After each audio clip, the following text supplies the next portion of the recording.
pretty intense. How about everyone else? Mine's been rough because I had horrific anxiety before COVID hit. Like, when I used to type R in my phone, it would auto-suggest, "You mad?" as the rest of my symptoms. I really didn't need the extra panic attacks that CNN alerts have been giving me lately. I also have lupus, which just has made things awkward, you know, because like the symptoms of COVID are shortness of breath, aches and pains, and dry cough.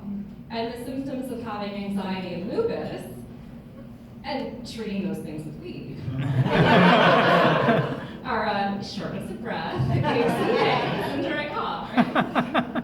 I mean, if I had a nickel for every time I've had to shout, "I swear it's cannabis, not COVID," I could have single-handedly funded CERB. I gotta say, the lupus and all, I am still way more afraid of the test for COVID than actually getting it. Like, you've seen those things. They're pap smears they administer nasally. I long for the days when my brain was somewhat less swabbed than my cervix. I did spend the past few months isolating alone. So, you know, now I'm the asshole that didn't refill the ice cube tray. But it did work out to my advantage. I did go so long without shaving my legs that my razor developed abandonment issues. I'm also a single parent, which has made dating pretty tricky. Because single parents do not have time for shit like Netflix and chill. Sitters are super expensive. We got a Disney Plus and fuck, right? Like, take your rescuers down under, put a sword in my stove. Let's fuck some half and pound. We can save Robin Hood and Morningwood for another day. And that's like even if you can get a date. Because women just assume I'm straight. And men say shit like, "I don't want to raise someone else's kid." And to that I always want to say, like, dude, relax. I have a hard time letting his dad help me raise him, and we have court-ordered 50-50 custody. Trust me, sweetie, you and your bed sheets for curtains have nothing to worry about. I am getting older, and I have to say that the second worst part of aging is that I suddenly find myself agreeing with boomers a lot. Especially when they say that kids these days have it so easy. Because they fucking do. Like, kids these days will never know the pain of trying to masturbate to a real media clip. The worst part about aging, though, is dating. Because you wake up one morning and your priorities are so different. You know, like one day you're worried about whether or not your date is going to dress properly. And the next day you're like, shit, are they going to load the dishwasher properly? You know, in your 20s, you're all concerned about whether or not your friends are going to get along. And then you get older and it's, fuck, will our cats get along?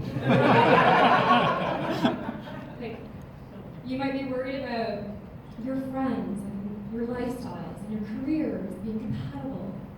And when you get older, it's like, will our streaming services and our fetishes be compatible? You know, it's a weird time, because one minute you're queuing up Disney Plus, and then the next you are mid-fuck dealing with the Charlie horse. That one's not a joke, but it led to some major lifestyle changes. You know, like, for example, I cut way back on my drinking. And now that one wasn't because I had an alcohol problem, it was because I had a spending too much money problem. And if I'm gonna go home and have sex with my vibrator, I need the money for batteries.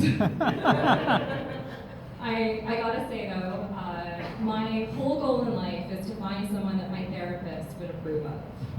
So for a brief period of time, I turned to online dating. And I quickly found out that that is only good for disappointing sex. You know the kind where he jackhammers you for like 38 whole seconds before flopping down like a dead fish and saying, "Did you come?" It's like, no, buddy, you didn't even give me a chance to fake it.